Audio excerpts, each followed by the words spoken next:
Started up. We are expecting Chief Keenan to be here momentarily. This is the Quincy Board of License Commissioners, November 14th, 2017 hearing. Before we begin, I will read the open meeting law. Pursuant to the open meeting law, any person may make an audio or video recording of this public meeting or may transmit the meeting through any medium. Attendees are therefore advised that such recordings or transmissions are being made, whether perceived or unperceived by those present, and are deemed acknowledged and permissible. Very good. We have a 8-item agenda with an other at the end, which is always exciting. We'll hold that to the end, okay? Here's Chief Keenan. Don't let us keep you, Chief. Agenda item number 1.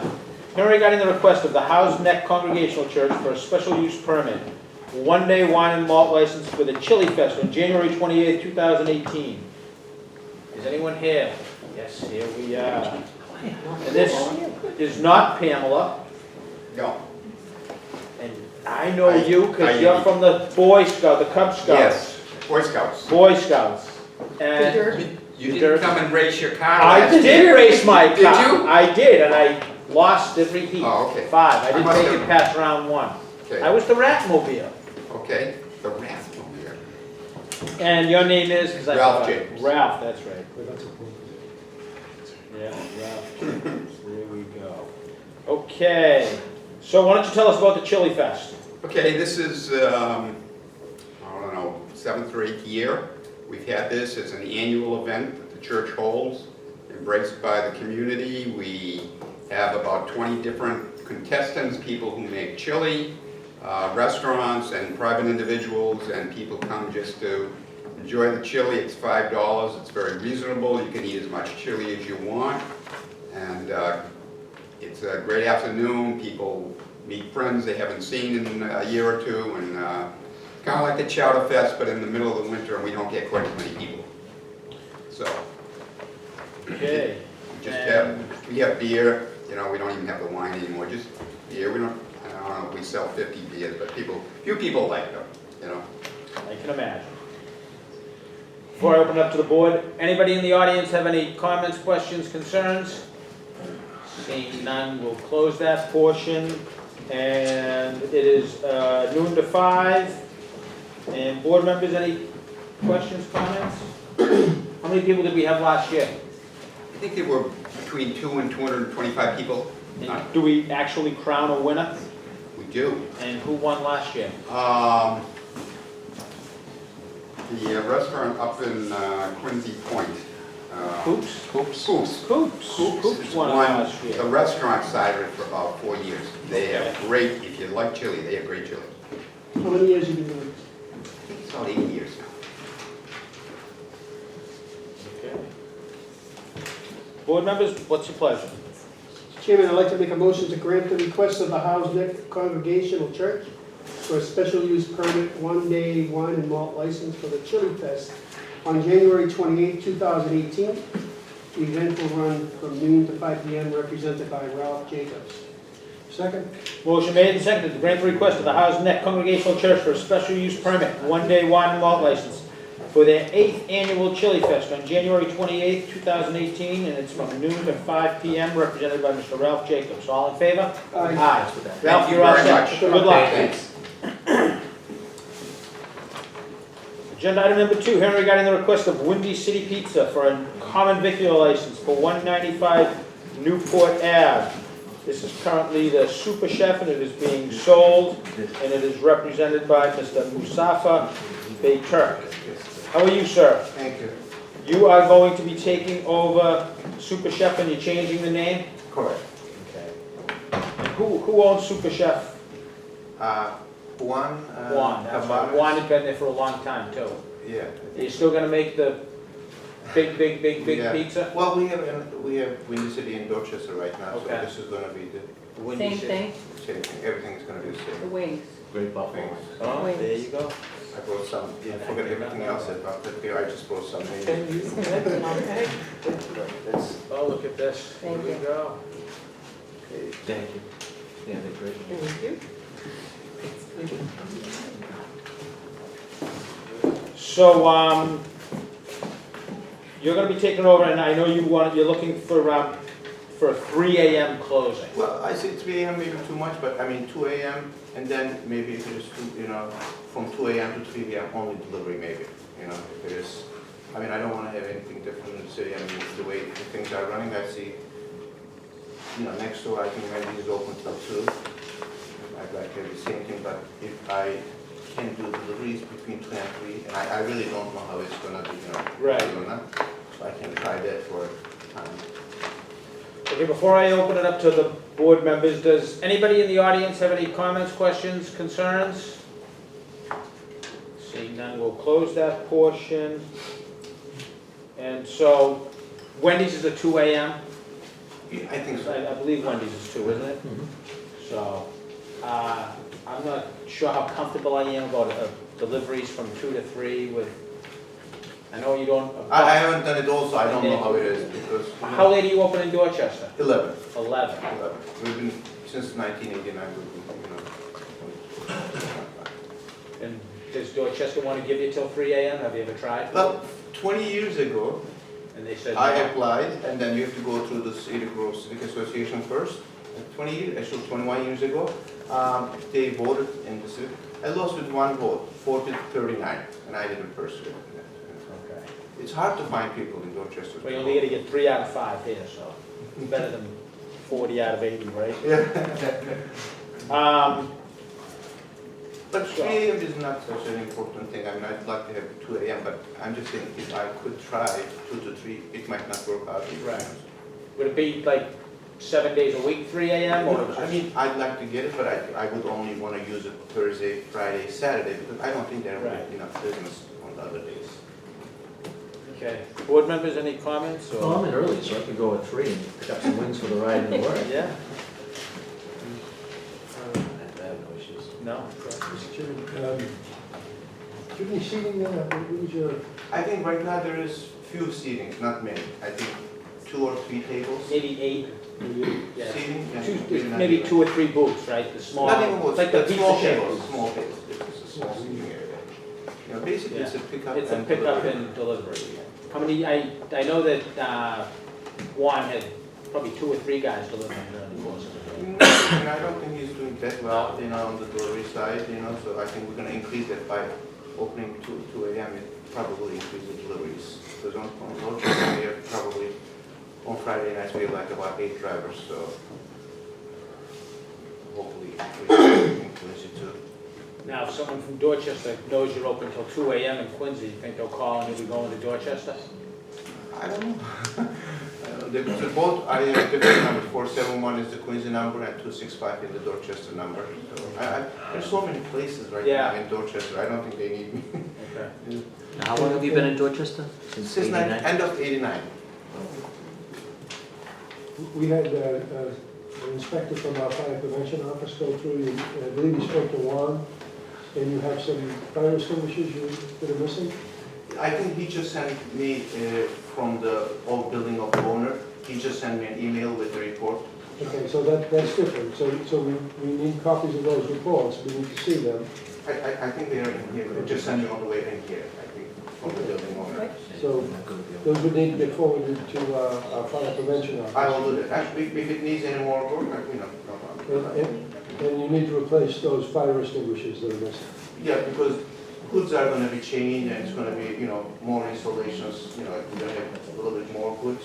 And then of course the, fire suppression So you're system and gonna everything. take a permit out for that? Oh, yeah, it's gonna be all up to the codes, I know the codes change all the time. Yeah, everything's gonna be up.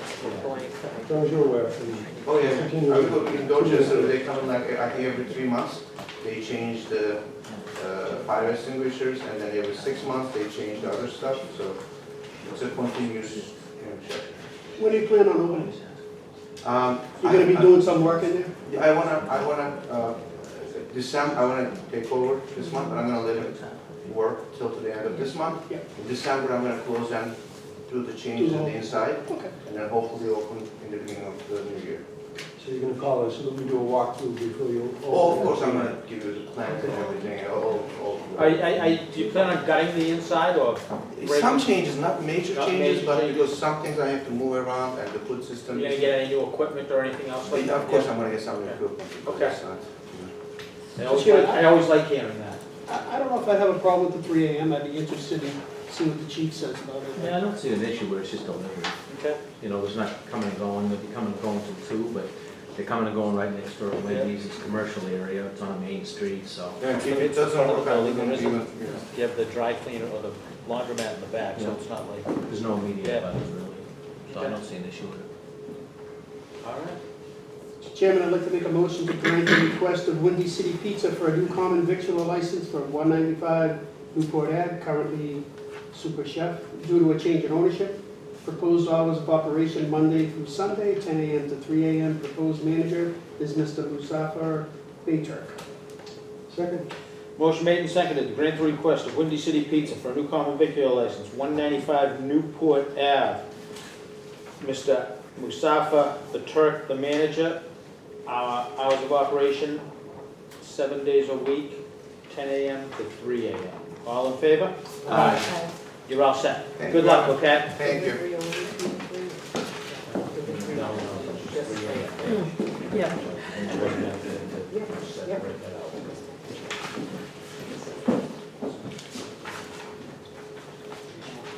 Agenda item number 3, hearing regarding the request of American Juice Inc. DBA to buy 1259B Hancock Street, common vicular license. This is the old 86 degrees bubble tea, which is right across the way here. Is that what you're pointing? To the right. And it's been there for probably about 10 years now. So you are the gentlemen that are coming in, and you are, who is Omain? What My is name is Qiming Bing. Qiming. QI. Yeah, QI. Qming Bing, Yes, and you are Jonathan? I'm Jonathan. All right. And you're gonna be opening up the bubble tea bar from 9 AM to 11 PM. Correct. Okay. So, anybody in the audience have any comments, questions, concerns? Seeing none, we'll close it. And so do you guys have any experience in the bubble tea business? Yeah, we've been doing this for 2 years. So T-Bar is a franchise from New York. Okay. Yeah. We opened the other locations, one's in Brooklyn, the other one's in the Central Plaza Mall. Okay. Board members, comments, questions? I had some questions on the patio extension. Well, I didn't see that in here, and I was, it is here, okay, beautiful. I didn't go that far. So that was similar to what Yeah. 86 had. 86 had the same, Same, 86 had the same type of patio extension, they brought it out with the, It was Patriots Day to Columbus Day. it said. yeah, that's what they all are, Yeah. Patriots Day, Yeah. Columbus Day. And they have to, that is actually on city property, they have to get the whole waiver and stuff on that. Okay. The sign-off sheets are done. My office and your office was there. Emergency contact form is in. Workman's comp. How many seats on the patio? 67. That's what they had before.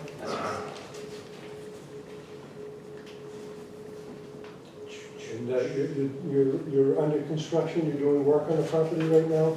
Yeah, we're doing some painting work and also we're gonna change the tiles of the workstation. So new tiles. So you have to call my fire prevention office, make sure we do a walkthrough before you open? Sure. So in order to, that is actually city property out there. So you guys have to sign, we have a, what is it called again, Jay, that we put together for that? Hold harmless, they did. What? Hold harmless. Oh, yeah. So, and the hours, the patio is from Patriots Day to Columbus Day. And the hours out there are 11 AM to 9 PM, and it's for 6 seats and 3 tables. And that is what 86 degrees had out there, so we'll stick with that. Is that okay? Oh, that's fine. All of the other work is here. Any other questions, comments for the board? Are you gonna be taking those chairs in and out every night and the tables, or are you gonna leave them out there? We'll probably be bringing it into the. That little common area? It was kind of like a chained off little Yeah. area. a little bit. And I mean, when the time comes, Just because of the traffic Yeah. going through there. You We want do to, it at our other shop in Brookline. Okay. So we bring it in you and bring out everything every comes day. in, because everything, like at the Five Guys, everything comes Mhm. in at the end of the night.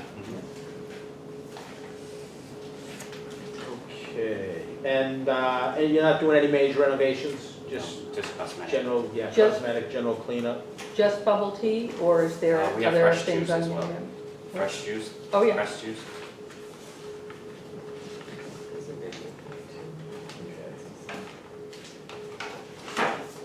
Anything else, board members? Everything looks to be in order. Chair, I'd like to make a motion to grant the request of American Juice Inc., DBA T-Bar, 1259B Hancock Street for a common victualler license.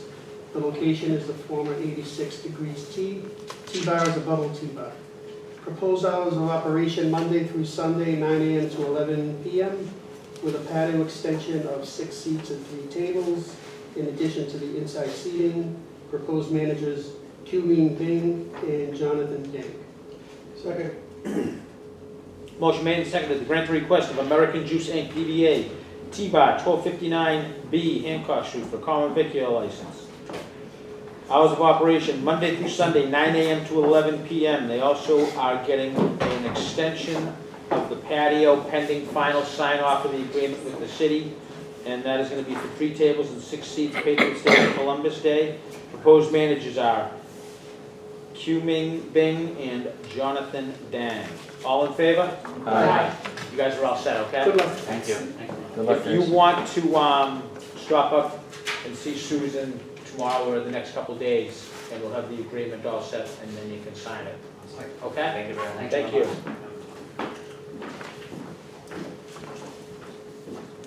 Agenda item number 4, hearing regarding the request of 5J's Convenience Store Inc., 622 Hancock Street, for a common vicular license, 6 a.m. to 9 p.m.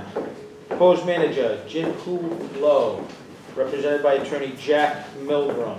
Good afternoon, Mr. Chairman, honorable members. For the record, my name is Attorney Jack P. Milgram. I represent the applicant, 5J's Convenience Store Inc. 5J's Convenience Store Inc. is a Massachusetts corporation with usual place of business, 622 Hancock Street here in Quincy. We have this afternoon our application for a common officials license. My client proposes to sell lottery products, tobacco products, food and beverages, and periodicals at this location. The hours, as Mr. Shirley has stated, will be Monday through Sunday, 6 a.m. to 9 p.m. Maximum number of employees at one time in the store will be 2. My client currently has pending with the Department of Revenue a retail license for the tobacco products. I've spoken to Mr. Shealy's office where there's an inspection that I'll have to incur after the CV license is issued. Of course, we're going at this location from a hair salon to a convenience store. A finding was acquired by the zoning board of appeals. The finding occurred in July. It's been recorded. Since that time, Mr. Duca's office has issued a permit for the work, and I believe that there was a sign-off recently in regards to that permit. We're not going to be offering any prepared foods. We're not going to be cooking anything at this location. We'll be offering coffee and tea to customers that will be coming in. We'd ask that you look favorably upon our request for the license this afternoon. Before we open up to the board, anybody in the audience have any comments, questions, concerns? Seeing none, it used to be the hair salon. There's There's Leonardo's, which was there for many, many years. Yes. That's correct. They So moved convenience to store will be a Quincy lot Center. easier for parking in and out, where the salon probably took up spots for an hour or so. Well, there's 14 legal Yeah, on-street on-street spots parking. in that immediate area right there. There's the Dependable Dry Cleaners is right there, and then it's The McCarthy's dentist's Plumbing office, yeah, there's is a on the other dentist's side, office and the there, dentist so office that's is right correct. there, so. Board members, any issues, comments, questions? Looking for a motion. Oh, Chief? Just that, before you open, Where McCarthy's. have the applicant call fire prevention to do a walkthrough. We will. Thank you. Chairman, I'd like to make a motion to grant the request of 5J's Convenience Store, Inc., 622 Hancock Street for a common victual license. Proposed hours of operation Monday through Sunday, 6 a.m. to 9 p.m.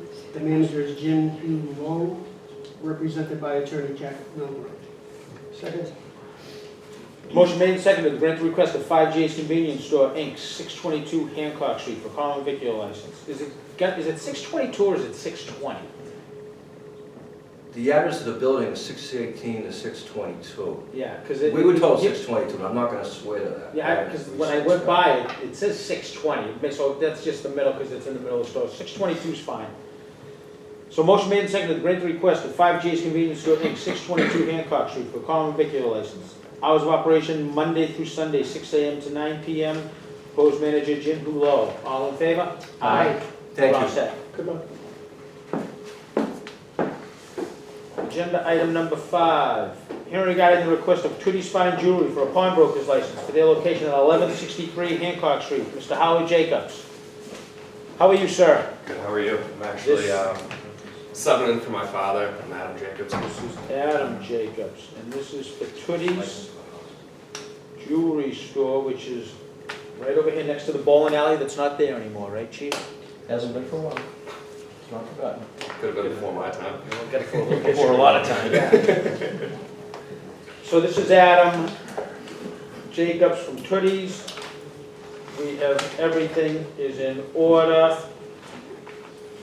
And before I open it up to the board, so why don't you just tell us about what you want to do with the... So what we're applying for the pawnbroker license is more recent, and over the past couple of years, we've always had requests of pawning specifically jewelry. So with that being said, you know, we've had our buying license for 25 plus years. Each item that we purchase, you know, say over the counter from the public, generally have to take a picture of the license, the product that we purchased, report it to the chief of police. So I'm going to be front with you. I'm not exactly positive on how the policies work with pawning when it comes down to reporting it to the police department. I'm assuming it's pretty similar. Basically, very itemized, exactly what you bought, how much you paid for it. Pawning works a little bit different. It's not- On a daily basis, right, for the, when you're buying? Yeah. Yeah, It's so electronic, anything right? I purchase from the public, I'd have to report to the police department.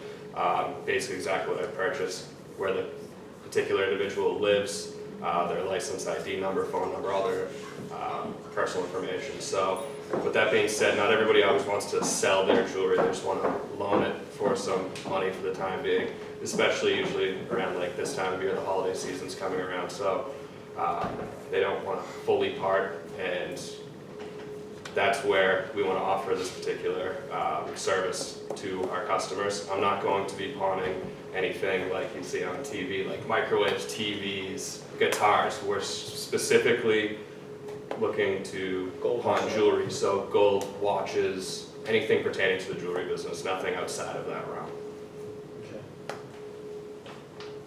Anybody in the audience have any comments, questions, concerns? Seeing none, we'll close. Board members? We can bring you up to speed on the process. Detective Coppins can pop down and, you know, I know you're doing it anyway with the purchasing, but it's almost identical. Okay, yes, that was Be going an to easy be a question, but Yeah, it'll be an easy transition for you. great. How long have you been in business up there? We're going on 36 years now.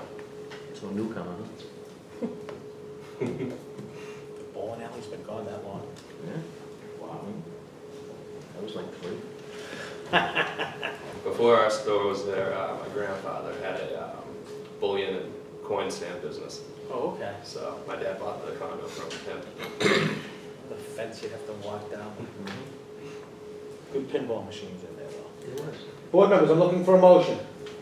Mr. Chairman, I'd like to make a motion to grant the request of Tooties Fine Jewelry for pawn broker's license for their location at 1163 Hancock Street, represented by Adam Jacobs. Second? Motion made and seconded to grant the request of Tooties Fine Jewelry for a pawnbroker's license for their location at 1163 Hancock Street. Mr. Howard Jacobs, represented by Mr. Adam Jacobs. All in favor? Aye. You're all set, Adam. Good luck, Thank you all. okay? Have a nice evening. planting all these roses.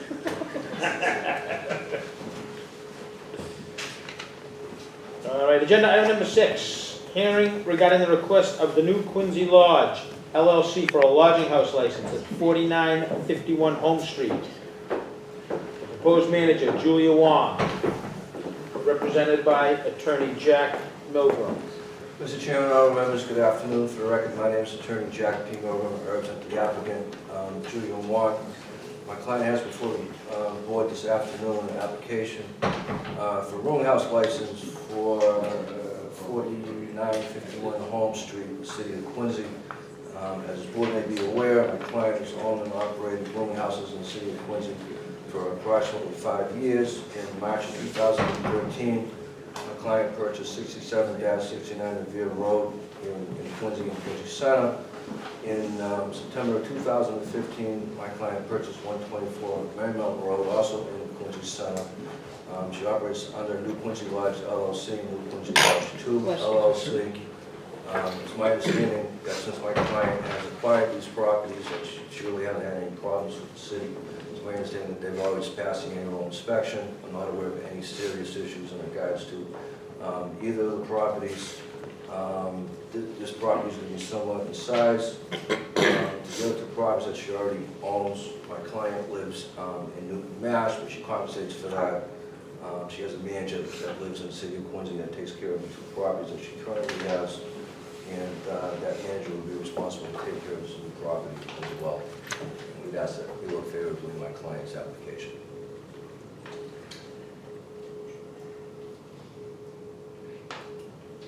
Okay, this is again on Home Street. I'm trying to, it has 14 rooms in the That's right. building, yep. Yes. And there is off-street parking in the rear of the property. Existing. This is It's an- Julia Wong. Yeah, it's an existing rooming house. It is. That's correct. Yeah. Yeah, that's correct. We have it here in our files and everything else. We don't know. Yep, and it's all current. Again, building department was there, my office is signed off. We have the emergency contact forms. Workman's comp, everything. Don't need that, actually. We have the forms, but not there. Everything else is in order. Again, anybody in the audience have any comments, questions? Seeing none, we'll close. My department hasn't had any issues with this property. As you know, we inspect them yearly. We'll be due to inspect again in March, so we'll be back through, and hopefully everything remains in good shape. Thank you. Again, she also does operate 2 other rooming houses in the city. We have no issues. They all go through the same inspection that every other one does. Annual inspections by the building, fire, and health every spring, and we get signed off, so we don't see why we'll have any other issues with this. How many lodgers? How many How many, houses? how many How many? people? No, how many people are currently living there? Lodgers, yeah. In here How is many- 14. 14? 14 rooms, 14 people. There's 14 rooms, 14 people. Yes, So 1 person, 2 rooms, correct? yes. 1 person, 2 We rooms. still have a couple of empties. If you're looking for a place, Jay, just come on. I'm all set. Looking for a motion. Mr. Chairman, I'd like to make a motion to grant the request of New Quincy Lodge LLC for a lodging house license for 4951 Home Street due to a transfer in ownership. Current owner DIG1 LLC. Proposed manager is Julia Wong, represented by Jack P. Milgram, attorney. Second. Motion made and seconded to grant the request of the New Quincy Lodge LLC for a lodging house license for 4951 Home Street. Proposed manager, Julia Wong, represented by attorney Jack Milgram. It's 14 rooms, and it passes annual inspection. All in favor? Aye. You're all set. Nice to see everybody. Thank you.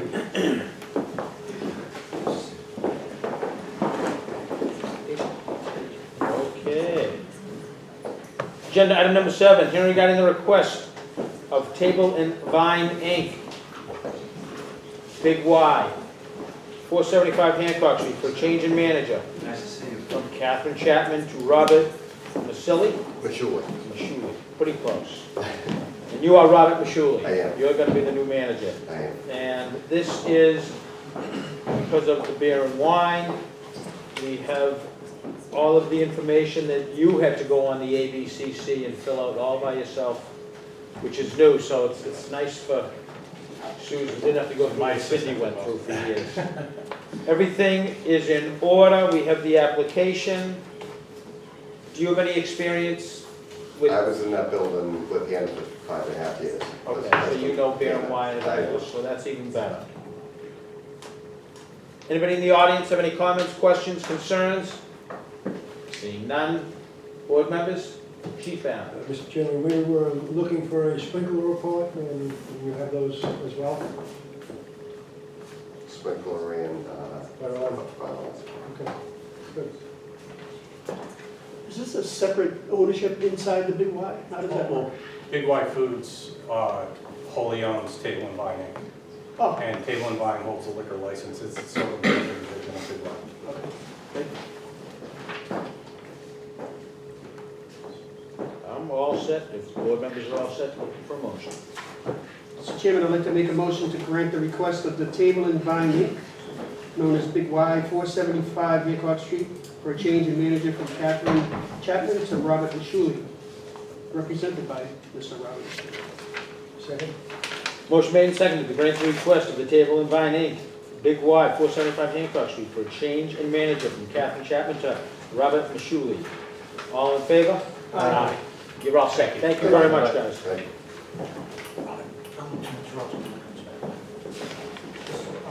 Agenda item number 8, hearing regarding the request of the Poor Yard, 210 Washington Street, for extension of premise to use the patio on 3 days. Do we have them correctly?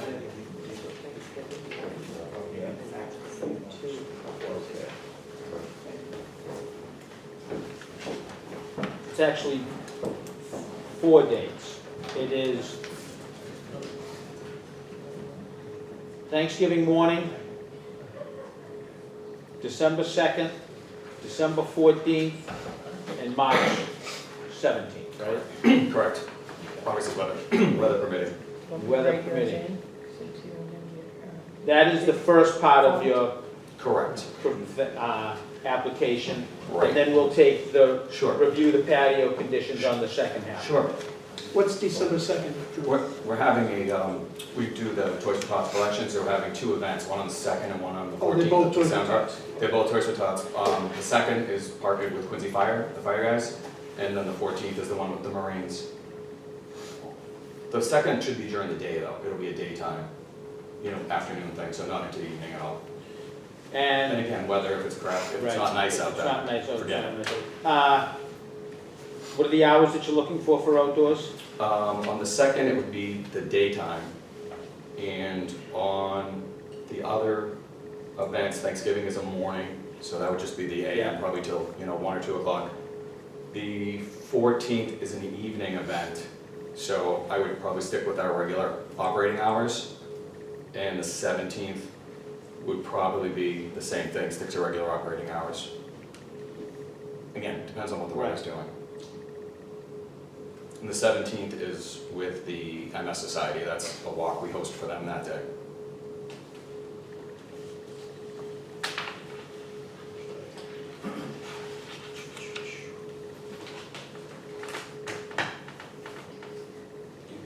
What time do you start on Thanksgiving morning? Probably 9, between 8:30 and 9. And again, I think last year, the weather was not great, so we just kind of let it slide. We stayed open for a little bit and then just let everybody move inside. It wasn't really worth it. The weather's funny these days. 70 one day, 40 the next.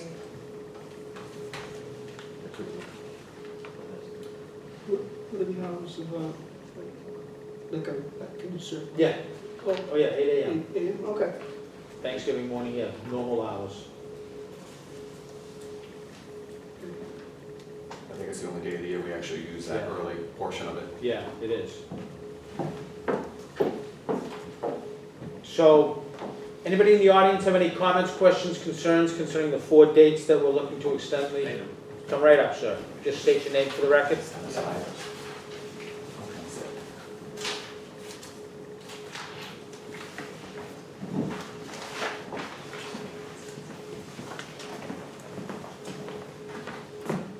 My name is Paul Chenette, and most of you know that I ran a plumbing company in the city for 40-plus years, and I ran a real estate company for pretty much the same amount of time. I'd like to hand out some pictures just to give an example of what my tenant is subjected to. Sorry. That's okay. I have more pictures. I was going to hand out other stuff too.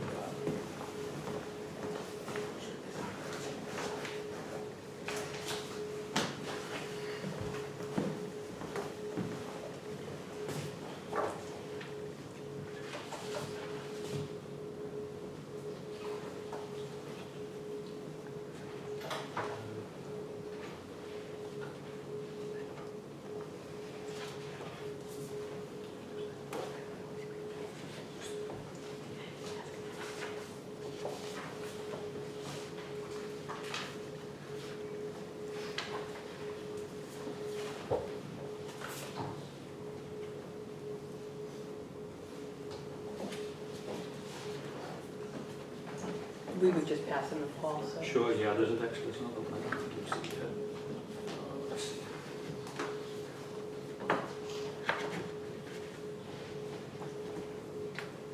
Have you seen this one? Yeah.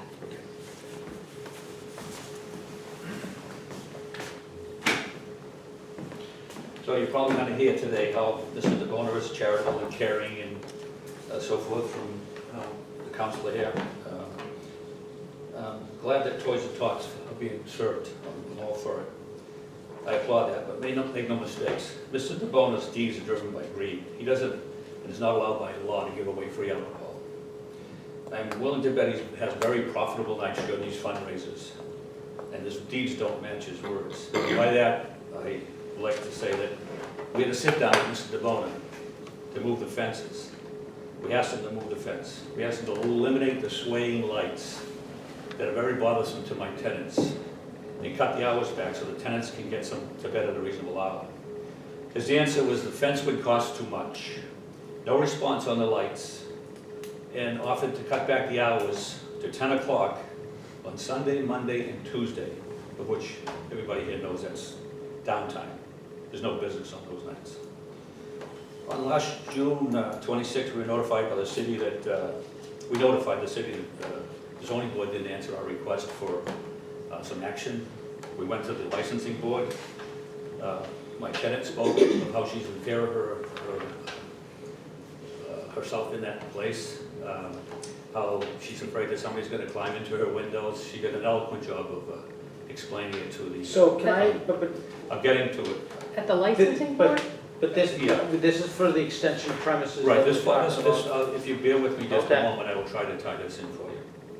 So in the evening of the soft opening that Mr. DeBona had at the courtyard, my tenant Marina Salinas called the police about 10 p.m.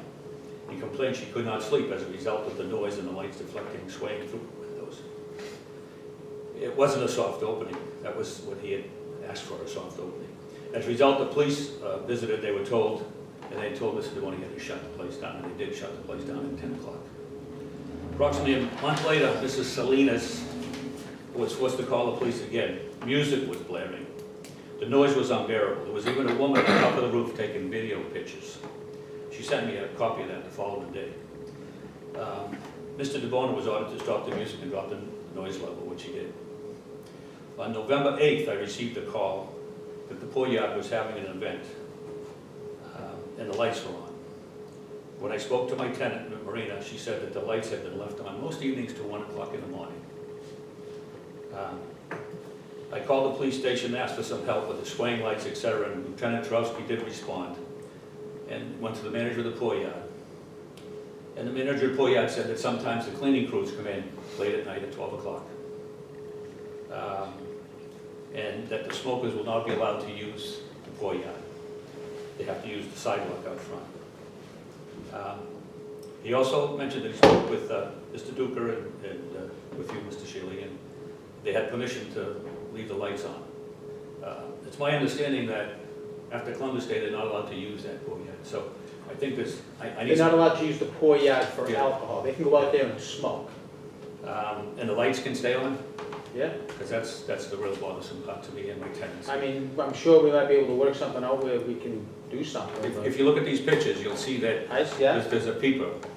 She opened a window, and this guy was staring in a window for quite some time, and even waved to her. Would you allow your daughters to live with circumstances like that? I certainly wouldn't. I certainly wouldn't be happy with it. And she did, as I said, an eloquent job of stating her thoughts to the licensing board on this. It's on YouTube. It's a matter of record. she never came before us, No, she didn't. so it's And not. she was reluctant to So even come. she never came before us or spoke to us? No, but my point is, she did speak to the police on Okay. two different occasions and asked me to speak to the police on the third occasion. So this is not, by any means, the venue, in my opinion, for what's going on over here. See, you can see the lights on those pictures, how they bounce. They bounce inside her bedroom window. And it was my understanding in the letter that we got back on. So, June 20th. so that would come under review conditions of the patio, I think, not so much for the extension of premise that we're talking about here. Well, he's trying to extend this, and he's going to affect their lives. When he has the lights on at night in the middle of the winter, it's affecting, So it's is it affecting okay- constantly, so it is in my opinion, Okay. correct me if I'm wrong. This does have a cause and effect, everything has a cause and effect, and this affects my tenants. I have another tenant that's been very, very upset over this, and wanted to take matters into his own hands. He's not done it when I spoke to him, but it's not comfortable for these people. I put a light out there, shooting down from my property, so that the tenants coming and going, at least have, their vision is increased, because it's a dead spot. That's an area where, you know, a woman coming home late at night in an alleyway like that, that's been created by this fence, and that was one of our objections to this fence being where it is. But you got to extend him more time. I'm not a criminal. I've been operating a business in the city for 41 years. I bought a company that was in this city for 49 years.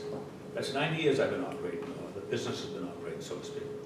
And I don't know why when I just ask for a little something like this, I assume it's probably going to get granted anyways, but you're seeing this is probably the last time I'm going to be here in front of this board. But all I can do is ask you to do the right thing. I don't know anyone that would want their own kids, daughters, whatever, living under these conditions. And to keep granting him whatever he wants, this guy has just got every single thing he wants. I know there was a letter that went out discussing the fence and other things. It hasn't been enforced. That's all I can tell you. Let me ask you the question, what's that got to do with the 3 or 4 dates that he's looking for? It's They're more- during the day, It's more an intrusion on my tenants' lives. In the middle of the winter, this was supposed to be closed on Columbus Day. I get that. Yeah. So it's. I have less hiccups with a place that stays open. I know we licensed them from, what was it, Patriots to Columbus Day. Columbus Day. Those are when people have their windows open, and that's when there's a lot more activity. She's afraid I don't to- see how it's gonna be any She's kind of an afraid to issue open in the windows March. right here. She's afraid to open the windows. I mean, in the middle of She stated December. that at the license board, it's on YouTube. She was never at the licensing board. No. At the, I'm sorry. So she was I'm sorry. okay? I'm sorry.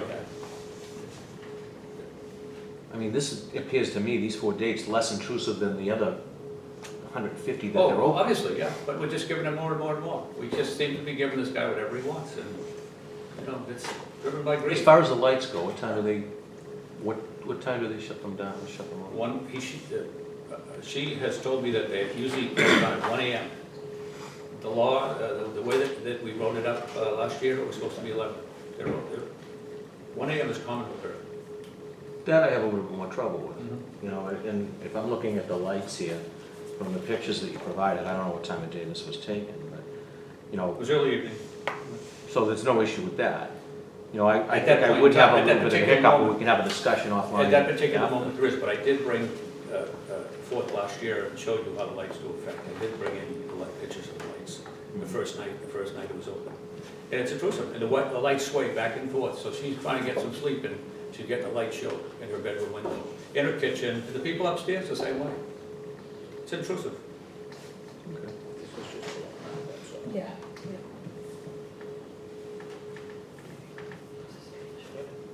Yeah. Go ahead. May we ask Lieutenant Turovsky to come up to the podium? Could you please talk about the police calls and records that you have Right, had the incidents? yeah, I have no complaints from anyone. I told Mr. Chanel when I spoke to him on the phone the other night, I said, I have received no complaints from any of his tenants, and I go through the journal every day when I come to work. I found no calls from his tenants. The only call that was placed was when he had his soft opening the very first night. Mr. DeBoer actually hired a detail, and I stopped by, and the officer said, yeah, we had a complaint about the noise, and we believe it came from the house across the street. He goes, I went over there, knocked on the door, and nobody answered the door, and the house was in darkness. So that was the only call I'm aware of that they've had to that establishment. And actually, right around the time he was getting ready to open, Mr. Schneider complained to me about the lights, and I had gone down and spoke to Mark about it, and I said, you know, if the place isn't being used, can you turn the lights off, you know, early? And he did so. So, I mean, I think Mark's amendable to, if the patio's not being used, shutting the lights off. I know he did say that around midnight, when his guys take the trash out, they throw the lights on just so we can see going down to where the barrels are. But I've had no complaints. Thank you. Okay. Anybody else? Yeah, Mr. DeBona, can we ask you a couple of Sure, questions? ask anything I got. You've heard what Mr. Drag down Schneider your said time. about the, yeah, I don't have a hiccup with the dates, Okay. but I have no issue with the dates. Sure. But as far as the lights go, Sure. is there a way to mediate this so that you Put can them on a appease the dimmer? neighbors? I mean, I've seen you set up, I've never been in there. Sure. I've been in the other side, but I've never been in the poor yard per se. Is there a way, once the patio closes at 11 o'clock, I know people use it to smoke and they need a little bit of light, but I mean, if these lights are going on like this, I don't know if you've seen the picture, but I think it's an accurate portrayal. If those lights are on, you know, at midnight or 1 o'clock in the morning, that could be an issue. Is there a way to dim those Sure. lights and still make it safe for your patrons to go out there and? We don't actually allow smoking on the patio at all. Okay. So after 11, would there be a need After to have 11 those o'clock, lights on? it's completely shut down, with the exception of my employees taking the trash out. Now, Okay. my staff's been informed to turn the lights out at 11 o'clock when everything's shut down and everybody's inside. That's all I can tell you. He can say whatever he wants, it doesn't make it the truth. As far as the girl being on the roof, she was taking photographs for our website. A professional photographer was hired to do a shoot that night and needed some daytime pictures and some nighttime pictures. And she said, can I go up on the roof and take some pictures? I said, sure. If you look at our website, you'll see the pictures that she took.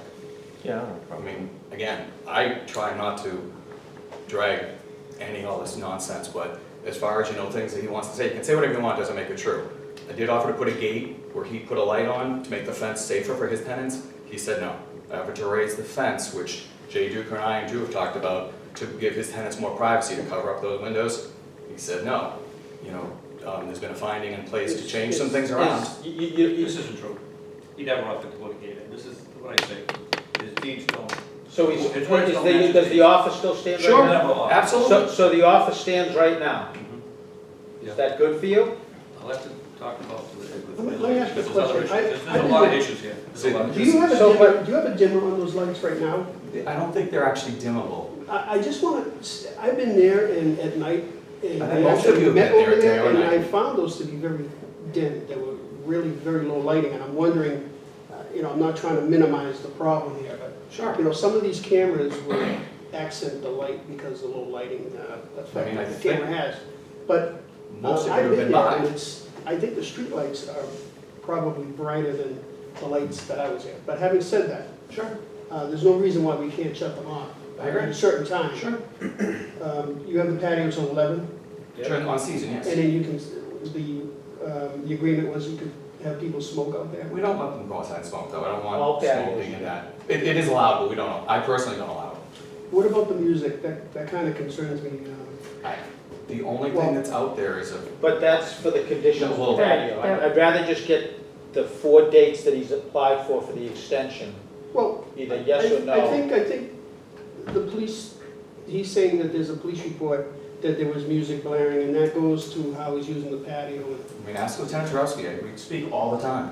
I spoke with him Wednesday night about everything going on, and I haven't seen any police reports regarding Okay. noise. or any calls. I mean, Lights just, or he anything. can say what he wants, doesn't make it true. And then the other question, I'll go back to Sure. Drew's original question, maybe Attorney Nick Ritchie can answer it. I know Mark has offered to put a decorative screening above the fence, which would mitigate this picture to the window. I don't know how you feel about that, if you want to comment or not comment, but that offer is before me, and I'm going to answer it at some point. I'd rather wait and talk about when you're talking about the conditions of the patio. We can do that. But the conditions that you set 6 months ago haven't been complied with. So. We actually have modified that agreement because of the history. We met over there with the board counselor, myself, who else was that? Chris You were Walker. that group, were you not? What was that? But- No. But I did go there at night, Chris Walker. the lights are very low, it's very low lighting. They blow in the wind. They've really taken do. away, They really do blow in the wind. I've been in the apartment. I go on a Well, field I'm trip. not gonna Go over and disagree. take a look, yeah.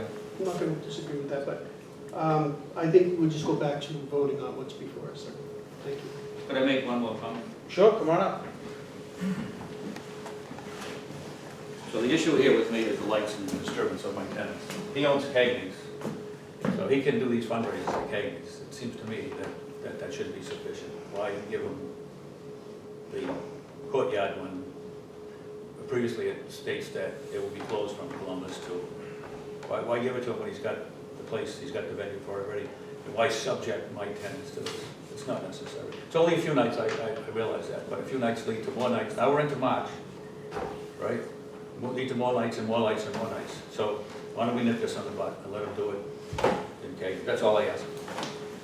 Can I Yeah, come on up. expand? Let me try to expand on that. The courtyard has a capacity of 24 seats inside.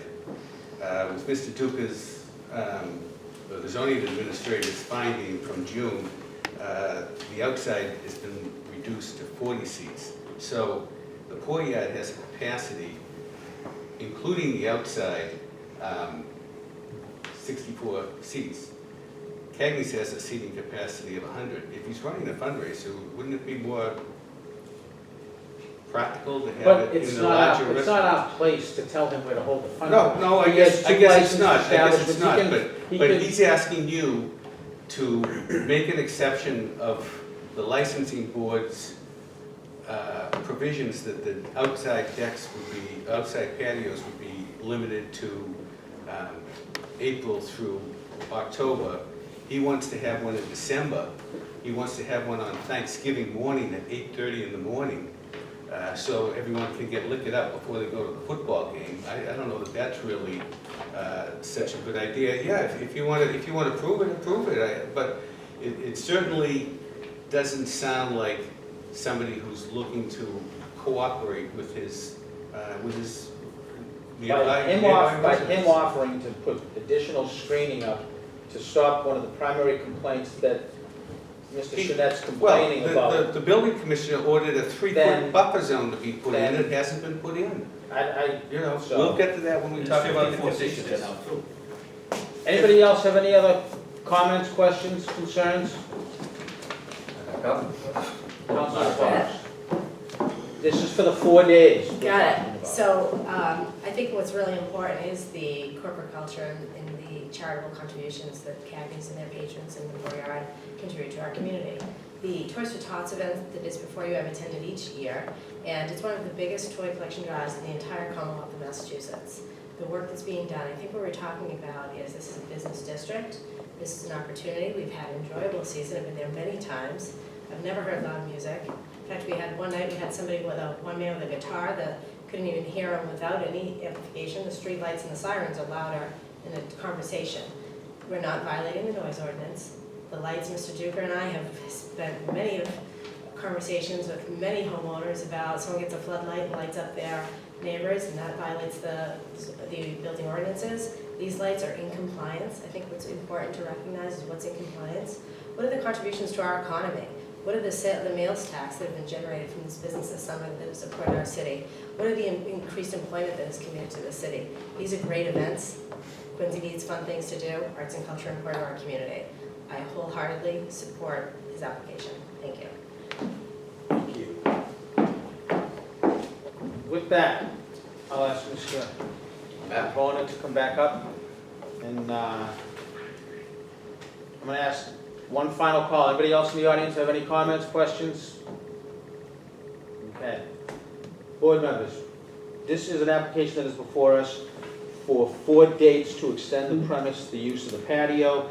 We're looking at Thanksgiving morning, 8 a.m. to 2 p.m.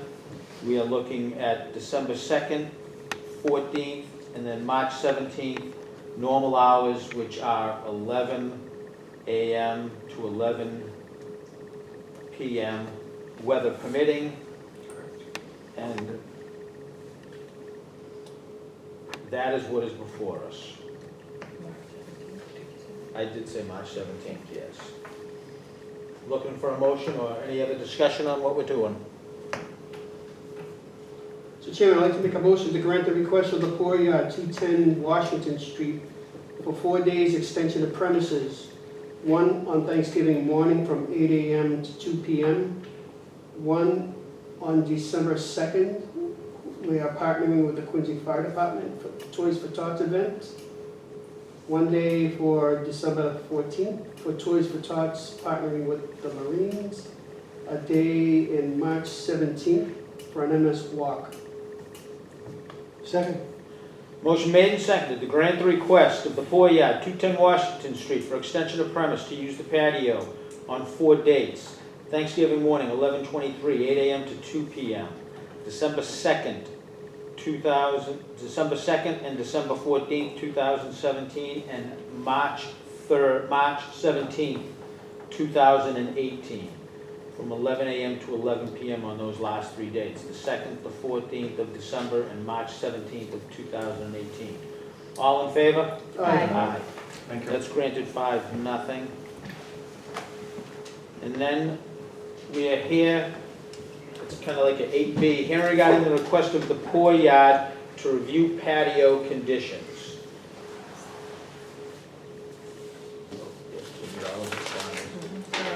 So,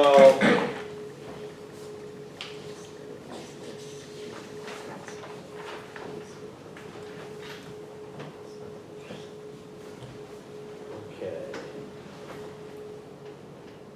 So, this is Mark DeBona, again, before us, and we are here to review patio conditions. I want to make sure I get this right. Currently, the conditions are 11 a.m. to 11 p.m. No amplified music. Background music. No just background music. No amplified music from no live bands or anything else, and also no TV or anything out there. And that's basically what we have across the board. Correct. For all of the, well, just about 95% of the patios that are out there. So why don't you tell us what you're looking to do out there? So we've had one very successful season outside of the Poor Yard, inside and outside. Lieutenant Turovsky's told you we've had 0 complaints, 0 issues. Again, I just don't think they exist. Business has been good. We had hired 20 people work the season, 20 extra jobs, had a good season. Like Consul Forrest said, increased our tax base, payroll, more money into the city, had some good events. I think most of you have come by at one time or another and seen the space. I know a lot of your guys have come through and seen the space and we've done some stuff with them. We'd like to just prepare for next season. So one of the things we'd like to do is put a couple of TVs outside. You know, you guys can discuss what you want about hours and volumes, things like that. So there's some background when there's a game or something on. Just add a little more environment outside. And then to discuss the possibility about doing some acoustic music with limited hours. I think there's other places within the city that have outdoor space that have some TVs and do a little bit of entertainment and type stuff. So, What other places have TVs? I believe the Sundown Marina, they have them. Cronin's has them outside. no volume. Common Market. Common Market has them outside. There's definitely, you know, starting, as the city's growing. Fowl House has one, Common Market has one, but there's no volume on them. I'm glad you're having a successful year. I It's just, been interesting. I'm not really open to the TV. I just see having games and, you know, you hit a home run and I just see the crowd reacting. I think that might be over the top on this particular Even if we location. said no volume, just Well, I think you're still background. watching the game, you Yeah. see a home run and whether you have, words at the bottom of the screen. That's just me, I'm just speaking for myself. really concerned about that, but I'm glad you're having a successful year So with far, everything. I don't know that we need to add more, or, you know, if that, it sounds great, but I don't think, We're just thinking ahead into next season, stuff that, you know, after 1 year open, you get a lot of feedback from the neighborhood, the customers, people that come in and come out about, oh, this is great, you know, it'd be great if we could have some TV on or some sports on or something, just to add a little more atmosphere to it. You know, they go to other places and can sit inside or outside and enjoy watching a game, even if there's volumeless, you can still see what's going on while you have a conversation. So I'm not sure, you know, I'm not convinced it would add a lot of extra excitement or noise to it. I think it kind of just becomes a little bit of background. I'm just speaking for Yeah, myself. and I appreciate it. You know, I'm super wide open to talk about everything. We're trying to plan for next season, so I figured I'd ask. That's what we're here for, right? Thank you. I have to agree with Mr. Duca. I listened to Mr. Shinnett at many of these meetings. I think he has legitimate concerns. He does have the tenants. I think it's unfortunate that it seems like on other properties when we have these issues, we're able to somehow find some common ground and appease the closest. We've had the same issues down in House Neck and various others, and they seem to be able to find some common ground. Sure. It just doesn't seem to be happening there. And so to extend it any further, I would not be able to support it. I mean, with all due respect, again, you can ask Lieutenant Rose, we have zero issues because somebody said something's true doesn't necessarily make it true. His tenants have been on my patio and enjoyed it and had dinner there many times. So if he asks his tenants why they're complaining, they shouldn't be out having dinner and drinks. Well, If it's that much of a burden in the neighborhood, I would think that their complaints would be like, well, I don't want to go down there, well, but they are there. I think there's many ways to, when you run a business, to acknowledge the issues from your closest. I agree. And I've tried everything to be a good Well, neighbor. then perhaps if those people were here and they said they didn't, that what Mr. Shinnett is hearing isn't quite true, I don't think he would be here if there wasn't something going on.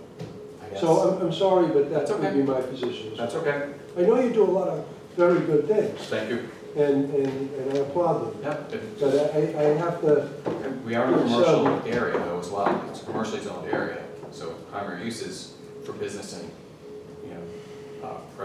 provide jobs and things like that within the area. understand. Okay. Anybody else have any questions? I do find it odd. I've never heard from a complaint from the tenant ever call Thank my you. office either. Thank you. I am a little concerned, the windows right there, I mean, we do have buildings that are close to each other all over the city. It would seem logical to put some kind of a buffer on top of the fence. And I know you've been wanting to do that from day one. So I don't know if, the council, if you want to comment on that. I mean, I'm open to that idea. I think it's a good idea. Should I address? May I? Yeah, but before you, just Council, I would, Chris will go Oh, ahead. yeah, go ahead, sorry. Listening to all that's been happening since the beginning, I would like to grant you your time on the patio and your TVs, but under the circumstances that Jay is talking about, put that buffer up and see if, even if those lights aren't the lights that you keep permanently, but maybe perhaps a dimmer, if in fact it's that's causing the issue with the tenant. I think that something can be worked out here, and I think it'll be good for everybody. Paul, the little easement into the back, maybe the light would help, so that the girl doesn't feel like she's walking into a dark alley, and so if he's offered some kind of light there to guide her in, that's a May I nice. respond? So, do you ever sit in a group of people, 15 people, 20 people, watching golf? Somebody gets a hole in one, crowd goes crazy. You're gonna put there's supposed to be 40 seats, I guess, so that's the last judgment.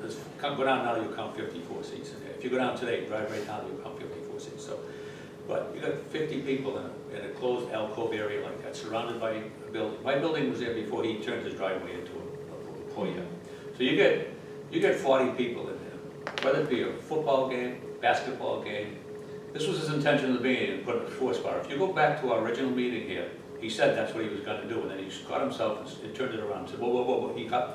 That was his original intention, this is his original intention, to put a sports bar in. It doesn't belong 5 feet away from a building. My building was there before, my tenants were there before.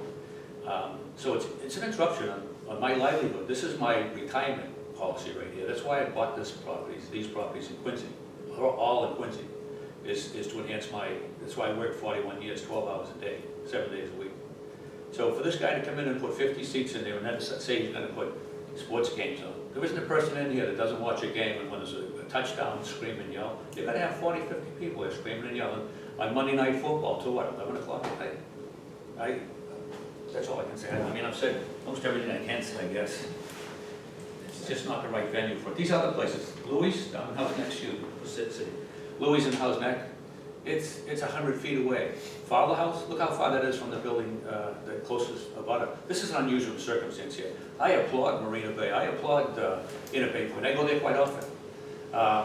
And I know that, what's the place down the end, in Quincy Point, there, Maddie's, whatever it is, they were refused outside seating to increase their outside seating because they didn't have the inside seating to cover it. So there's two standards here too, in addition to, you know, and as far as me making up the story, my tenant called me and told me, and she was in front of the board, the licensing board. I'm sorry, I keep saying that, I'm sorry, I apologize.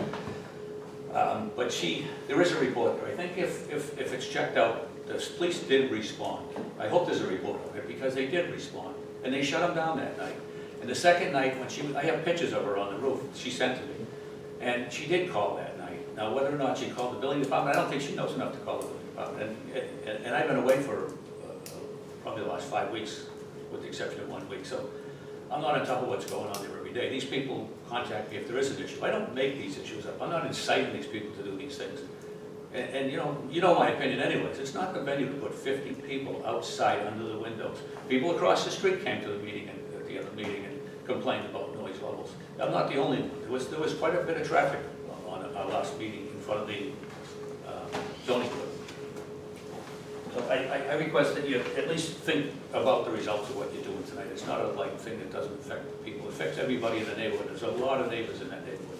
Go down the street, every single house in that street is 4 families. I had people come up to me and thank me for at least approaching this situation. There was quite a few Chinese people that didn't want to get up because they couldn't speak the language. But a lot of people applauded me. I walked door to door and talked to people up there.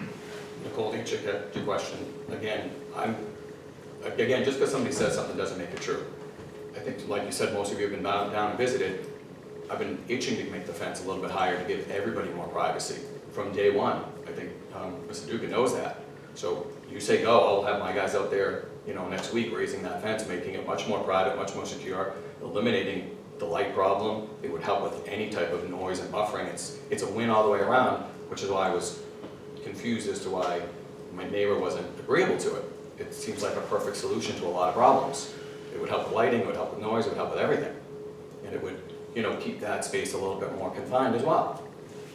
I don't know the landscape down there, but is there enough room against that fence to put in natural barriers, shrubbery, that type of thing? If you put, some kind of tall bushes or something? It would have to be 12, 15 feet tall to get past it. That's why I met with Mr. Duker a few times about...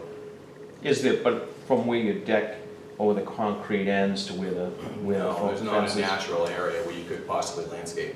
That's what we had discussed with Chris Walker from the mayor's office and Mr. Duker and Councilor Forrest about raising the fence the extra 3 feet to give that privacy all the way around and making it very nice. I sent Mr. Duker some images of the type of fence that we were looking at that would be solid, be great as a noise barrier, sound barrier, light barrier, the whole 9 yards. I'd love to do it. Anything I say, I think you all know me well enough. I've been in business in the city for 27 years and done a lot of good things. Anything I say I'm going to do, I stick to my word. And anything you ask me to do, I've always complied. So whatever whatever I can do, I think Mr. Duker and Drew know me, and Nicole know me well enough. I'm willing to work with I them. think the city encourages these type of venues, and that's why we approve them. I think the problem here is trying to mitigate any problems or alleged problems, or however you want to say it, that the neighbor may have. And part of that is noise and making the fence higher. And So can I, Paul, is there anything Mark can do short of just closing down the outdoor patio that would make you happy? Close it down at bedtime. 11 o'clock is bedtime. No, 9 o'clock, you know, us older people, we go to bed early. Wow. No, people have to get up, There's some a people. school-age kid in that. We had two people who lived across the street on, Connors was in it, who came to the meeting and said, my husband has to get up to work at 4 o'clock in the morning. Now, extending the fence is gonna make it more of a projectile. It's gonna ricochet the noise. It's in an alcove now. It's not the best spot for it. And it's gonna throw the noise all over the place. It's not gonna quiet the noise. It might quiet the light, but it's not gonna quiet the noise. Let me ask you a question, Mr. Sure. Jeanette. Is there any room on your side of the property behind the fence where there's a place where you could do plantings or something like that? No, he put the fence Right on the property? Right on the edge. What about on your side of the property? Is On my between side, the there's fence and your house? Just enough room for a walkway. Yeah, and it's squeezed right up against the side. There's no serviceable area right on the fence when he put the fence up. He talks about being a good neighbor. He told me he was gonna redo his patio. He never told me he was putting this in. So we don't wanna get into that, I'm sorry. No, I was just I looking for digress. another solution. I know fences Yeah. are one thing, and I kind of do agree that it would ricochet. If he pushes To a that fence point, back but- and puts some plantings in, pushes it and closes down at a decent hour, you know, I always said from day one, it'd be a nice ice cream place, that people, families should go and have ice cream at night or whatever. But it's not a place for 40 drunks to be hooting and hollering up at the tenants and looking in the windows and things like that. It's not the venue for it, it's too close to where people live. So, for my opinion, no, I think putting the fence up higher, and I might not be 100% on this, but it's gonna make the noise louder. And one of the complaints across the street was, they get up at 4 o'clock in the morning, husband and wife, Mr. and Mrs. Connors, and they go to work, and they have to get to bed at night. So this, closing it down at 11 is not appropriate for families. There's children that live upstairs and go to school every day. There's two young children. Again, just because somebody says something, it's just so not true. This is just like blatant lies being presented to you. Let's not get into that. Yeah, let's not get into I'm that. sorry. I'm gonna tap in. All right, like that. step back. So, one of the things as we license permit these patios, every single one I've done, Louis, Razafa, Grumpy's, Boryard, up front, neighborhood meeting. The world, the sky's gonna fall. It's gonna be noisy. Every single one of them, those are the complaints we heard. I have not received one noise complaint on any of those patios I referenced. Have any of you? Not one. 4 different locations. Louis was referenced. The parcel immediately adjacent is a single-family residence A zone. Diagonally across the street, single-family residence A zone. Diagonally across the street, single-family residence A zone. I know those neighbors very well. I attend the events at that restaurant as well, and we have not seen these complaints. I think what we need to do is you can't make everybody happy, and in the leadership roles that you all serve in, you have to make decisions. This is a business district. That's the primary use. The secondary use is the residential use, the residential units. Mark himself has states, this is a great amenity for our community. When you look at, is Quincy ever going to be fun if we just roll, there's certain communities, roll the bars up at 6 o'clock, it's quiet time, go home, or what is the future for the city of Quincy if everything is, oh, it might bother somebody. At some point you have to make some decisions. I think that Mark has made a great investment. I've heard from the neighbors, I've heard from the patrons, I've heard, I'm pretty in touch with that community, and I have not had one complaint. And other than that, personally, I see this as a great amenity. You know, particularly, I referenced earlier, the outdoor music. I went there the night they test drove it, had someone play with a guitar, no amplified music. I'd like you all to sit there and be there in an evening, because the traffic of the ambient noise, even if there was a one-man acoustic with an amp, you're not going to exceed the noise ordinance. Understand what the threshold is and what's allowable. At game day TV, I'm going to keep glancing up at the Sox game, what's the score? Glancing up at the game. This isn't a sports bar, you're not going there to watch the game. It's a secondary. I don't see it to be a detriment to this neighborhood. I see it to be a great amenity for our business community. Like I said, what's the positives? Do these negatives of saying, we have a tenant who's not before you today, saying there's complaints. We have the police chief, we have the liquor inspector saying we reviewed the records, doing our homework for this meeting, not seeing that on record. We had agreed there's a great successful season. I think this is an opportunity for the city to have outdoor live music. I know myself as a customer, representing the neighborhood, it's an enjoyable place for a night out. I don't see hooting and hollering drunks. I don't think that that's the reputation of Cagney's in the Port Yard. So let's not mischaracterize Mr. DeBona or his two very successful businesses in our community. This is an opportunity to make a decision of what we want. What do we want? As we revitalize downtown, we're going to tell everyone roll the bars up at 6 o'clock. We're going to tell everybody is business street, commercial, corridor locations that have amenities that are appropriate. I see these as appropriate, and I hope you do choose to do the same. Thank you.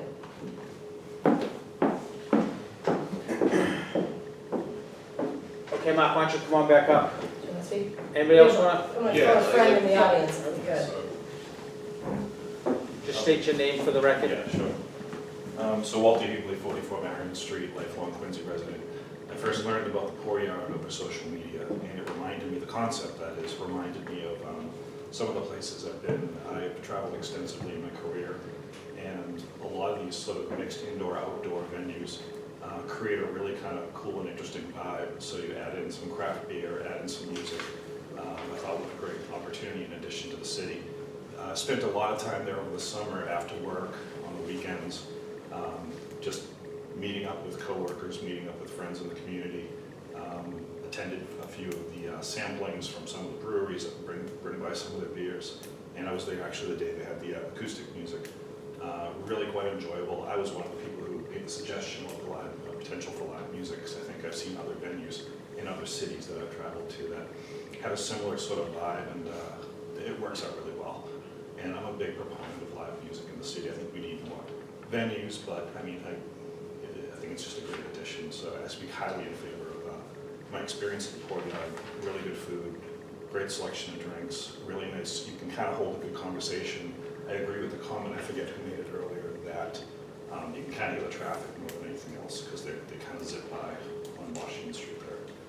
So I would say that the traffic noise exceeds the noise of the venue from my experience being there much times. So I'm just here to speak in favor of what the Port Yard's contemplating doing.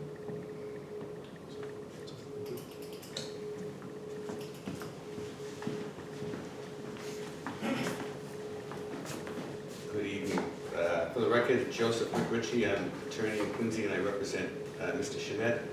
I'd just like to point out to the board, and I don't want to get too much on the zoning, but I do, just in a periphery way, have to mention it. Mr. Duca, in his capacity as the zoning administrator, entered a finding on June 13th, and it was recorded with the city clerk on June 28th. And I won't go through the decision itself, but he did set a number of conditions. One is that the occupancy should be limited to 40 patrons. Now, the licensing board approved it for 48 patrons.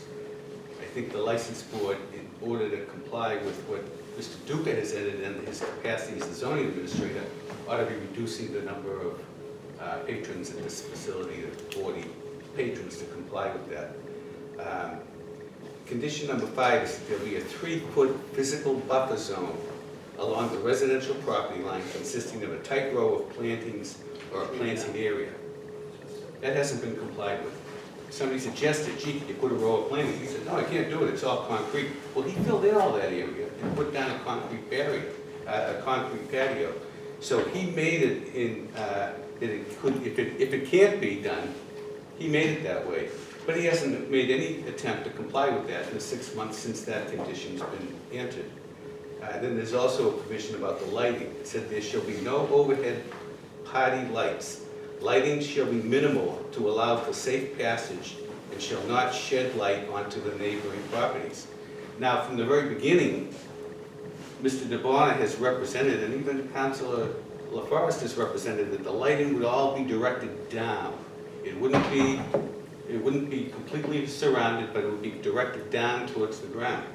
Well, it hasn't been. It hangs, these light bulbs hang on the 10 or 15 string of lights, and they, as the wind blows, these things sway back and forth with the wind, and they stay on till, what is it, 11 o'clock, 12 o'clock, 1 o'clock in the morning. These lights are swinging back and forth.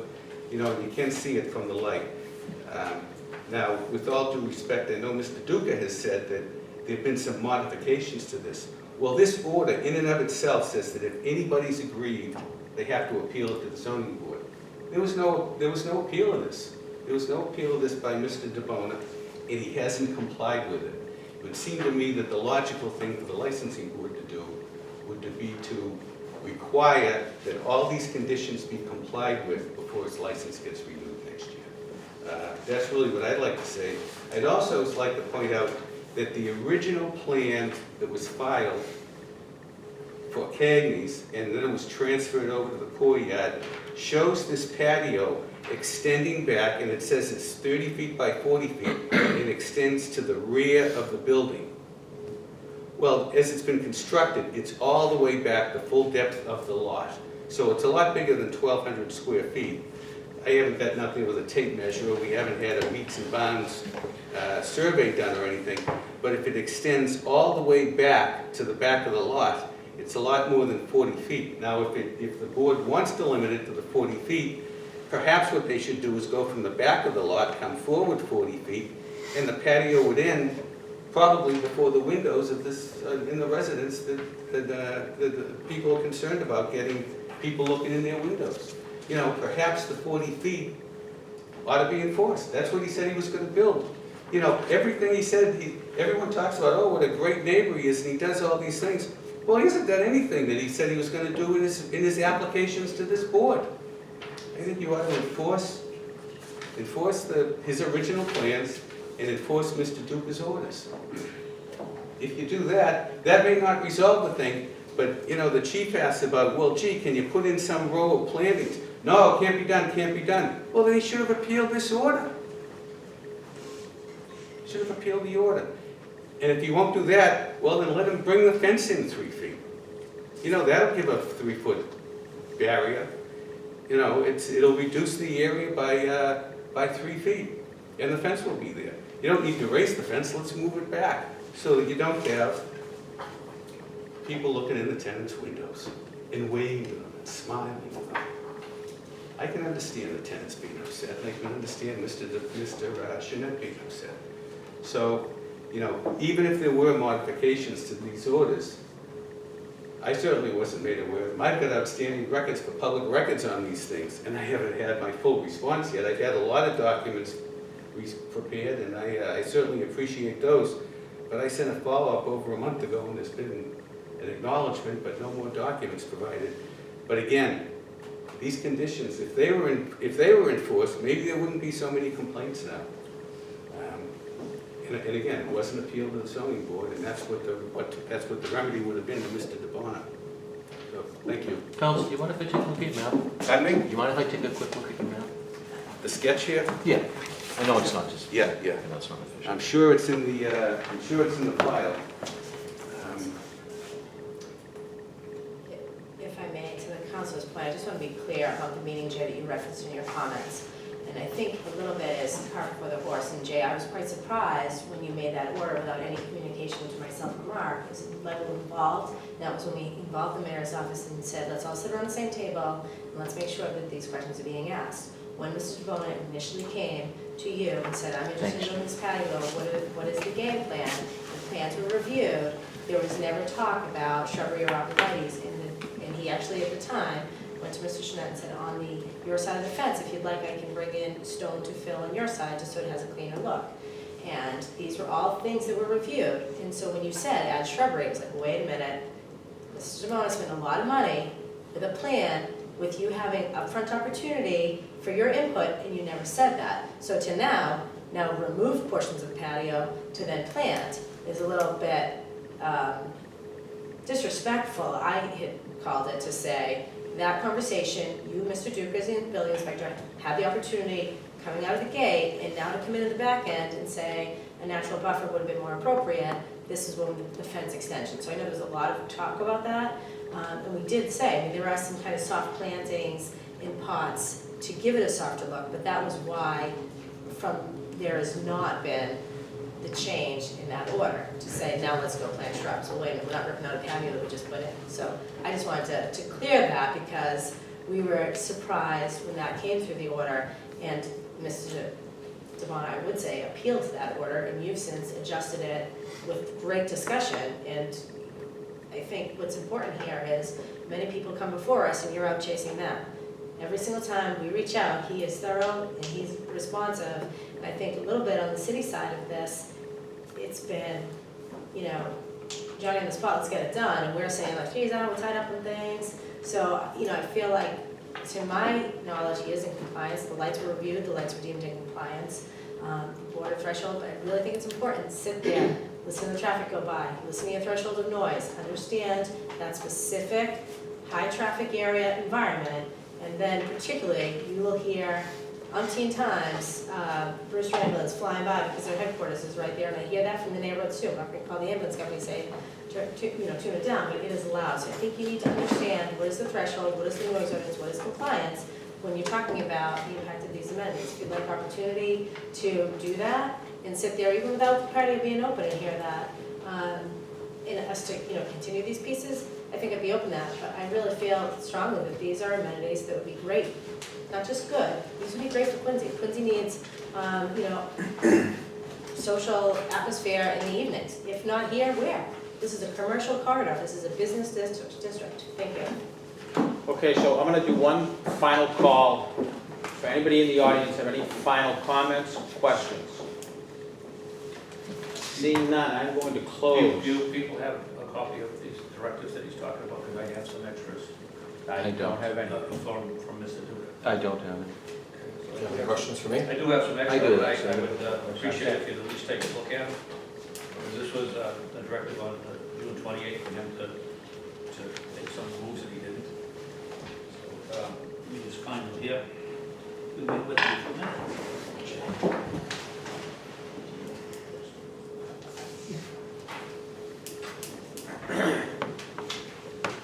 While we're waiting on that. Sure. So let me get it straight in my head. What is exactly, what are you looking for changes on your deck? That what we're discussing today, What are you looking for? I'd like to put some TVs outside with hours and volume to be at your discretion. And we would like the ability to have like a one-man guitar player or a woman's guitar player outside on the weekends with volume and hours at your discretion. Brian Mahoney, who I believe, I'm sure you know, Chief, played out there one day without his amp and said it was just, you know, really wasted his time. Is he good? Yeah, he's very good, but the street noise drowned him out totally. You know, when, like Councilor Forrest said, when the traffic noise over there is really loud. And so when, you know, a car goes by, an ambulance goes by, a motorcycle goes by, everything else is drowned out. So those are the couple things we were looking for next season to add a little more interest. Okay, so you're looking for TVs and you're looking for a guitar player with an amp? Correct. Of one, Like similar like Brian. One single Correct. amp, one single person? Similar to Mr. Hope to. Okay, before I go any further with that. So I'd just like to clarify for the board and for everyone, for the, Margaret is correct. I had come out with these conditions. This is very dynamic. This is when we first started talking about it. Since then, there's been lawsuits and ZBA meetings. I have not enforced any of these. I just want to go on and say that Mark has been very cooperative. We've had further discussions. Since these conditions were met, I've not enforced many of them, and many of them he's already gotten rid of the signs and he's done some mitigation. But I just want to say that it's just been very dynamic. So this, Mark's been very cooperative, and we are where we are. He wanted to put 3 feet on top of the fence. One of the reasons I did not go along with that is because you need a special permit from the zoning board of appeals. I was afraid that if he put it up, there would be a further lawsuit that would complicate the matter. So I am okay with the 3-foot buffer. I thought it was a good idea. I'm still open to that. This is all dynamic. I've not enforced anything. So I just wanted to clarify that to the board. Okay. But I'm still not in favor of the television. I think in close proximity of where we are, and this location is different than other locations. I just think that it'll be a problem. Okay, so with that, I'm just gonna give you my 2 cents. I do feel for Mr. Chenette's tenants. I do agree with Councilor Forrest. It is a business district. It's a business district first. Tenants ask to live in a business district. There are certain concessions you make when you live in a business district. I lived next to a Friendly's for 5 or 6 years, and you know what? The drive-up window was open till 11 o'clock, and I heard kids out there on Friday and Saturday nights, and it is what it is, you know? It's a business district. So with that, I would be in support of putting a TV out there, just a single TV. I wouldn't want 2 TVs. I'd be in support of a single TV out there with no volume. We do have those in a couple of other outdoor venues that we do license. Again, I think it is a secondary entertainment vehicle. It's not a sports bar. People aren't going there just to watch the game because I just don't think that's what they're there for. If they did, you're usually gonna go to a sports bar that has 27 TVs like the Fours and everything else, so, or you'd be going down to Cagney's to watch it. So with that, I don't have any issue with that. I'm not in support of just a blanket, okay, we're gonna give you a entertainment license for one person out in the patio with a amplifier.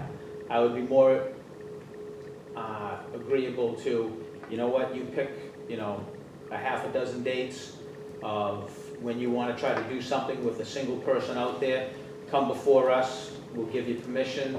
That way we can look at it, we can see if we get any complaints, we can monitor it with the noise ordinance through the city and through inspectional services and go forward that way.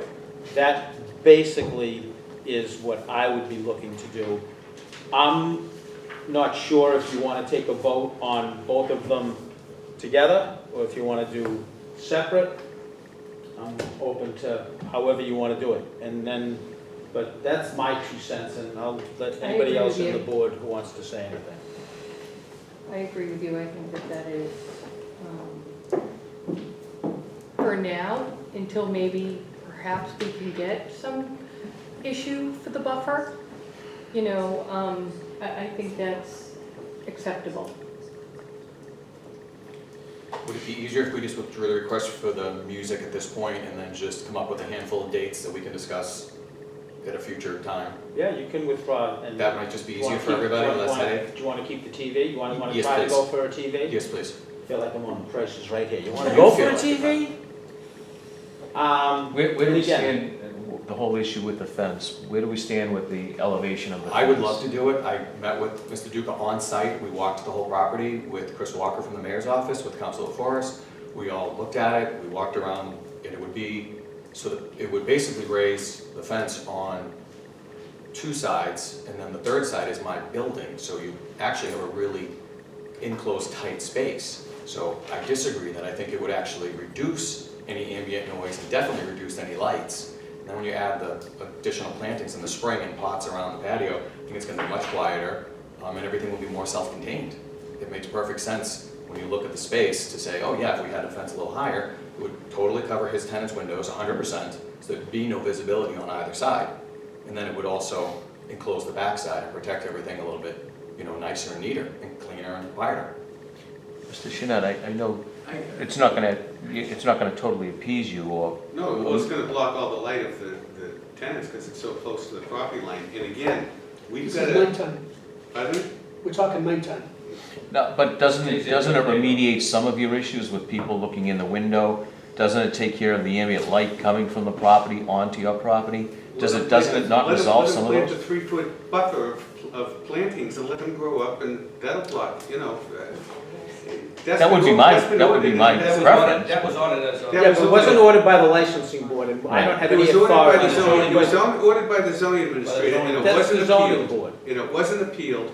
This is an order from the city for him to do something. He hasn't done it in 5 months. So... That's not before the license. Well, let me ask you the question. That would be the preferred response, and just in my opinion, and I'm not a sound design person, I'm not anything more than a police chief, but that would be my preferred response to this. But if it's not going to happen, it wasn't required to happen initially, I would require this gentleman to dig up his patio to do those plantings. That's whatever happened with the zoning board.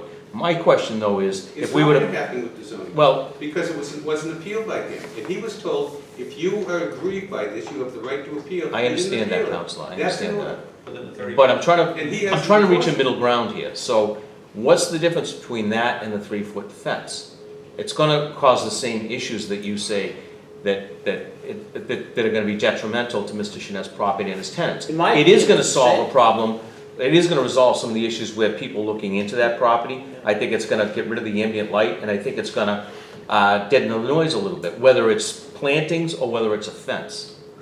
With all due respect, and I'm not a botanist, but a 3-foot tight row of plantings is gonna do a lot to diminish light and noise, much more than a fence. It's right up against the property line. Doesn't say that So- we have right, So, 6 feet tall. you know? yeah, so, again, that's a zoning board thing, you wanna have issue with that, go see the zoning board. He's the one that had to go to the Well, zoning board, then- if he's agreed. Then He didn't. have him go to He the has to zoning go to the board. zoning board before he comes. Then have him go to the zoning board. We're gonna do this right here, we're gonna finish it up, and we're gonna settle it right here.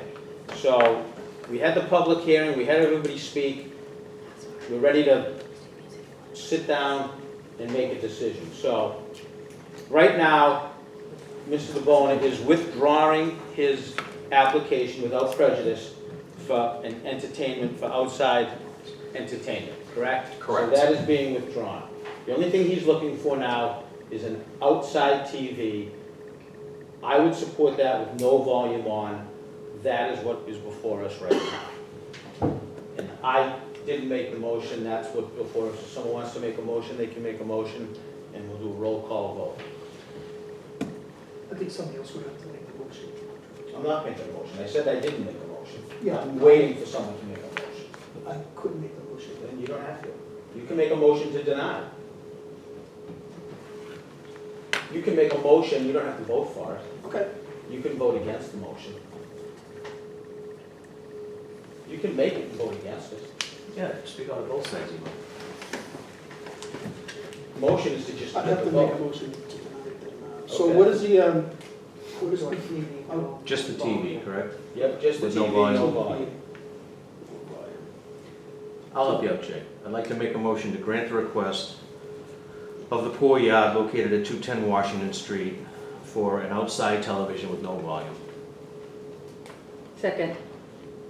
Motion made and seconded to grant the request of the Poor Yard, 210 Washington Street, for an outside TV with no volume. I'm going to do a roll call vote. A yes vote is in favor of the outside TV. Chief Bannon. No. Director Duca. No. Clerk Crispo. Yes. Chief Keenan. Yes. And I'm going to vote yes. So that's a 3-2 vote for it. That ends the meeting today on the Poor Yard. Thank you. Congratulations, Mike. Thank you very much. So I'll get those dates to you come spring. Sounds like a good idea. Thank you very much for your time. Okay. Give me 2 seconds to write something down and we'll go on to the last item. So the top is in this.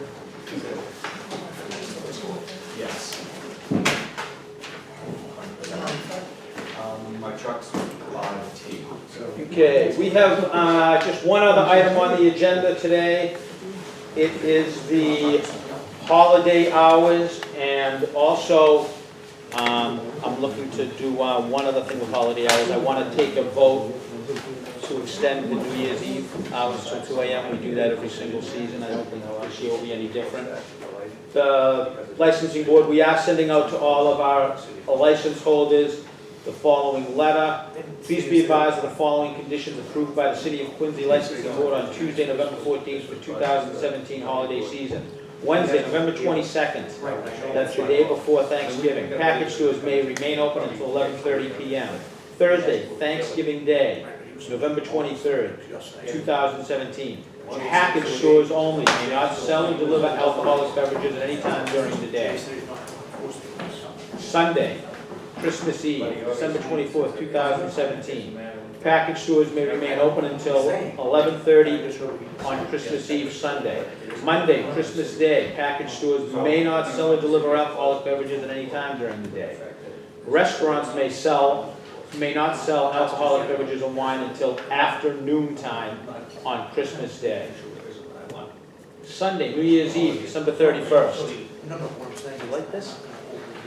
Package stores may remain open until 11:30 p.m. Monday, New Year's Day, January 1, 2018, package stores may sell or deliver alcoholic beverages at any time during the day.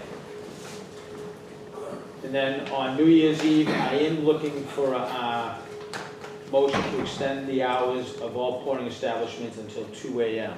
Motion made.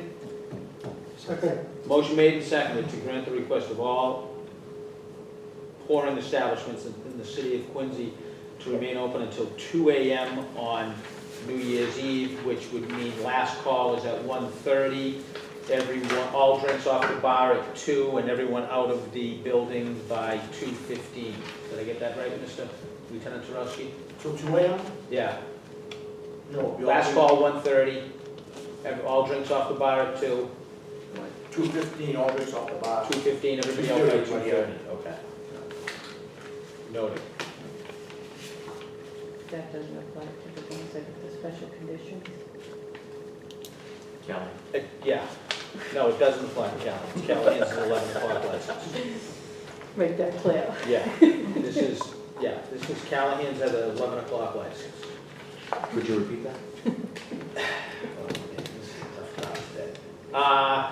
With that, that is the last item I have on the agenda. Can I get a motion to waive the reading of the minutes? Motion made. Second. All in favor? Aye. Thank you very much. Have a good day, gentlemen.